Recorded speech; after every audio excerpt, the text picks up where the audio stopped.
Imbamutima z'abanyamahanga bari kureba shampiyona y'isi y'amagare i Kigali. Iminsi irashize shampiyona y'isi y'amagare ikinwa mu Rwanda, ikaba ku nshuro ya mbere ibereye ku mugabane wa Afurika. Umujyi wa Kigali wayakiriye wanditse amateka yo kuba iya kabiri yitabiriwe cyane kuko ibihugu 108 byohereje abakinnyi babyo babihagarariye. Iri rushanwa ritegurwa n'ishyirahamwe ry'imikino yo gusiganwa ku magare UCI rizakinwa mu byiciro 13 by'abagore n'abagabo, ryatangiye kwa 21 rikaba rizarangira kwa 28 Nzeri mu 2025. Iri rushanwa ritegurwa n'ishyirahamwe ry'imikino yo gusiganwa ku magare UCI rizakinwa mu byiciro 13 by'abagore n'abagabo, ryatangiye kwa 21 rikaba rizarangira kwa 28 Nzeri mu 2025.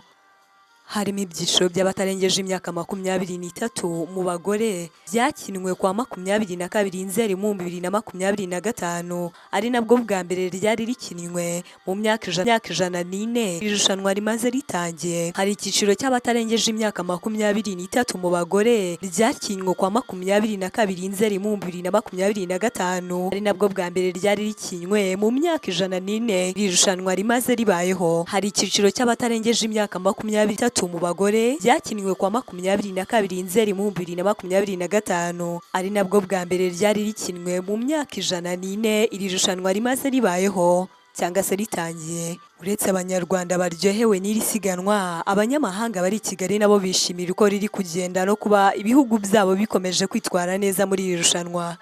Abaganiriye n'igihe bagaragaza ko banejejwe no kubona shampiyona y'isi y'amagare ikinwa muri Afurika bwa mbere, ndetse n'uburyo ibintu byose biteguye neza, bigaragaza ko u Rwanda rwakira bwa mbere rwari rubikwiye. Bigihe yaganiriye nabo harimo Umutaliyani George ugeze mu Rwanda ku nshuro ya mbere, aho yaje gukurikirana shampiyona y'isi y'amagare. Yavuze ko yishimiye uko yabonye u Rwanda. Yagize ati "U Rwanda ni rwiza, abaturage bafite urugwiro kandi hari ikirere cyiza. Ati ubu ndi gushyigikira Ubutaliyani. Kuri ubu ibintu byose biraryoshye, turi kubona ibyishimo ndetse n'abana bari kwishima cyane. Turakomeza gushyigikira amakipe yose no gushyigikira abahatana, dukomeza kugira ibyishimo kandi ibyishimo byinshi dukura muri iyi shampiyona y'isi y'amagare." Yagaragaje ko hari amasomo akomeye u Rwanda rukwiye kwigirwaho n'ibindi bihugu, harimo no kugira ubushake bwo kwerekana ko ibintu byose bishoboka. Ati kuri guverinoma y'u Rwanda nayisabaga gukomerezaho rwose, bagakomerezaho uyu muco wabo ni mwiza kandi twakunze urugwiro bagira. Umunyazambiya Winnie nawe wageze mu Rwanda yavuze ko iri siganwa iyo ryamuhagurukije iwabo kuko ibi bintu bidasanzwe kubona riri kubera ku mugabane wa Afurika, ari ubwa mbere ribereye ku mugabane wa Afurika. Winnie nahagurutse muri Zambia nerekeje hano i Kigali nje gukurikirana iri siganwa ry'amagare ku nshuro ya mbere muri Afurika, noneho muri iki gihugu cy'u Rwanda. Ati i Kigali ni ukubera shampiyona y'isi y'amagare kuko ni ku nshuro ya mbere byari bibereye muri Afurika, twabifashe nk'ibyacu rwose ngo tuze turebe uko biba bimeze. Nk'umufana ndi kwishimira buri kimwe. Njyewe ndi gufana cyane kandi mfite ibyishimo ndi gukura muri shampiyona y'isi y'amagare irimo kubera hano i Kigali mu Rwanda, kubera ko Zambia idahari. Ubu ndi gufana ikipe y'Ubutaliyani. Bivuze ko ibindi bihugu bikwiye kugira byinshi byigira ku Rwanda. Ati ndatekereza ko ibihugu byose bya Afurika biri kwigira muri ibi kubera ko ni ikintu gishyira umugabane wose ku rundi rwego, umugabane wa Afurika. Umunya-Nigeria Fabian John yagize ati u Rwanda ni nko mu rugo kuri njyewe. Iyi ni inshuro ya gatatu nje mu Rwanda. Nabonye hari byinshi byahindutse, noneho hari kubera shampiyona y'isi y'amagare. Ni impinduka nini ku Rwanda.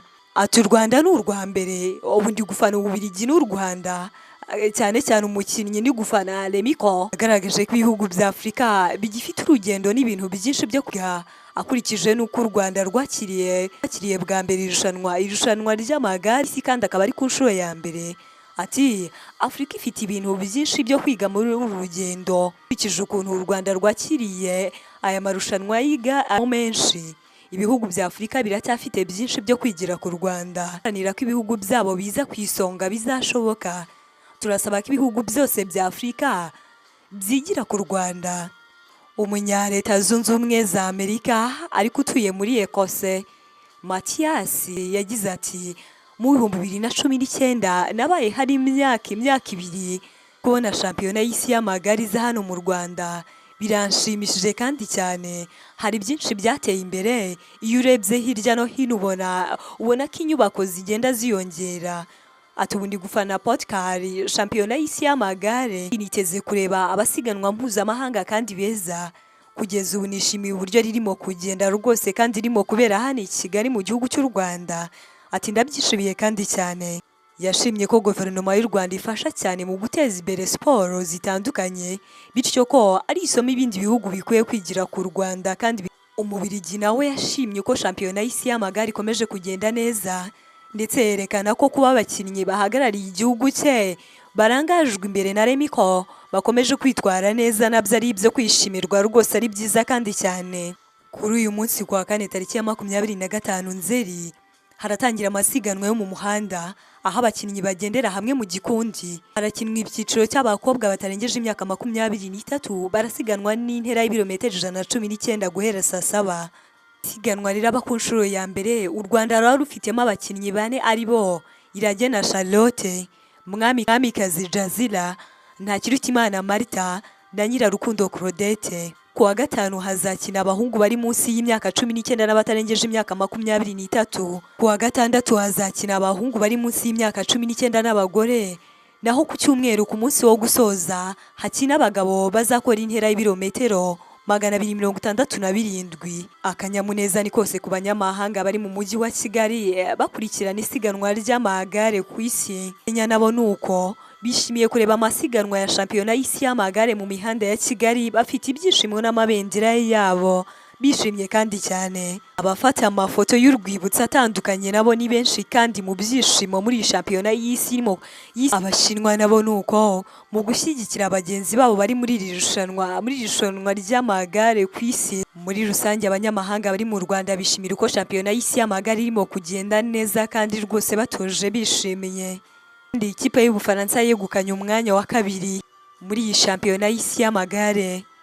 Ku mihanda itandukanye usanga abanyamahanga bakurikira uzamu kuva kwa Mignone. Hari abanyamahanga bari gushyigikira aya masiganwa. Ibyishimo ni byose ku barimo kureba no masiganwa muri shampiyona y'isi y'amagare. Aha abasiganwa basoreza naho haba hari abanyamahanga benshi barimo kubikurikirana. Wakoze gufata uyu mwanya hose maze ukabana natwe. Je uvaga ndi Niyonkuru Karine, naho iyi ni Niyonkuru Media. Wibuka gukora subscribe, share, like na comment kugira ngo tujye duhora twibanira nawe hano kuri Niyonkuru Media.